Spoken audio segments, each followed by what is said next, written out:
মই দুআষাৰ ক'ব বিচাৰিছোঁ।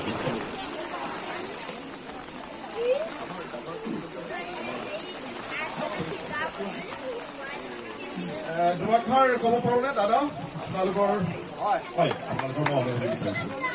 আজি মোৰ খুব ভাল লাগিছে এইটো কাৰণে মই আগতে শুনিছিলোঁ ভাৰতখন স্বাধীন হৈছিল 1947 চনৰ 15 আগষ্ট, কিন্তু মই ভাবিছোঁ আজি আচলতে আমি সঁচাকৈ আমাৰ স্বাধীনতা আজিয়ে পাইছোঁ।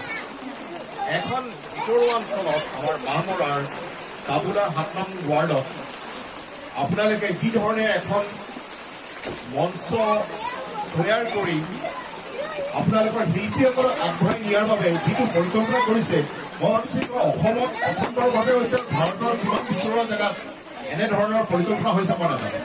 মই ভাবোঁ অসমতো প্ৰথম মই দেখিছোঁ, অসমখন দেখিছোঁ, আৰু আমি বৰ্তমান মুম্বাইৰ পৰা আহি পেলাই আমি অসমৰ কণ ল'ৰা ছোৱালীক কম্পিউটাৰ, সংগীত শিক্ষা, পাৰ্চনেলিটি ডেভেলপমেণ্ট নিজকে কেনেকৈ আমি পৰিচয় দিব লাগে সেই বিষয়ত আমি ভাবোঁ আমাৰ গাঁৱত বহুত পাছ পৰা মই মুম্বাইত 30 বছৰ কাম কৰিছিলোঁ।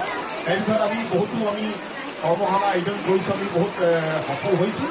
আমি সিদিনাখন যোৱা 13 তাৰিখৰ দিনাখন পৃথিৱীত দ্বিতীয়বাৰৰ বাবে আমি এখন স্কুলত গৈ পেলাই আমি ৰেকৰ্ডিং ষ্টুডিঅ'লৈ গৈ পেলাই এটি গীত ৰেকৰ্ডিং কৰিছোঁ, নামচাং চাহ বাগিচা। সেইটো পৃথিৱীৰ দ্বিতীয় ঘটনা। তাৰ আগতো আমি 9 বছৰ আগতে মুম্বাইৰ ধাৰাবিত আমি কৰিছোঁ, ইণ্টাৰনেটত পাব পৃথিৱীৰ প্ৰথম ৰেকৰ্ডিং স্কুলত গৈ পেলাই ক্লাছৰুমত গৈ পেলাই ৰেকৰ্ডিং কৰা ইউটিউবত দুটাই আছে। ইউটিউবত যদিও আপোনাৰ 25-30 মিনিট ভিডিঅ' আছে, 25-30 মিনিট ভিতৰত দুটা ভিডিঅ'ই মই কৰা।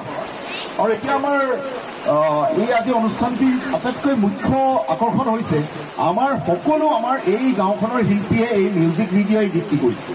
সকলোৱে এটা খুব জোৰদাৰ তালি বজাওক। বৰষুণ দিছে, শুভকমত বৰষুণ দিয়ে, এইটো পুষ্পবৃষ্টি বুলি কয়। সদায় বৰষুণ নিদিয়ে, যিদিনাখন হয়তো ৰ'দ দিয়ে আমাৰ কোনো কাম নাথাকে। আজি আমাৰ এইটো সফলতাৰ বাবে ওপৰলাইও আমাক ভগৱানেও আমাক ওপৰৰ পৰা হাঁহিছে, আমাক আদৰণি জনাইছে আচলতে। সেইকাৰণে অতি ডাঙৰকৈ এটা জোৰদাৰ তালি বজাওক। আমি জন্মৰ পৰা বহুত দিন দেখি আছোঁ, এই দিনটো মই কেতিয়াও দেখা নাছিলোঁ। অসমৰ এখন ভিতৰুৱা অঞ্চলত সেই এখন শিল্পীক আমি প্ৰমোট কৰিবৰ কাৰণে ওলাই আহিছোঁ, এইটো আটাইতকৈ ডাঙৰ কথা। বাকী অসমৰ টিভিত 10জন বুদ্ধিজীৱীয়ে ৰাতিপুৱা গধূলি তেওঁলোকে কথা কৈ থাকে। অসমত মই ভাবোঁ 1 কোটি 30 লাখ মানুহ আছে বা 3 কোটিয়ে মানুহ থাকে, তাৰ ভিতৰত মই ভাবোঁ 50 লাখ বুদ্ধিজীৱী আছে। আমি কাবুলা গাঁৱতো মানুহে আহি গুৱাহাটীত চেনেলে আহি পেলাই ইয়াতো মতামত লোৱা উচিত, অসমৰ কাৰণে কি কৰা উচিত। 10জন বুদ্ধিজীৱীয়ে গোটেই অসমখন মই ভাবোঁ তেখেতসকলে পৰিচালনা কৰাৰ বাবে প্ৰয়াস কৰা উচিত নহয়, মই ভাবোঁ। আৰু এইকাৰণে আজি আমাৰ সকলোকে মই আকৌ ধন্যবাদ জনাইছোঁ, সকলোকে বহুত শুভেচ্ছা জনাইছোঁ। সকলো শিল্পীৰ কাৰণে এটা জোৰদাৰ তালি বজাওক।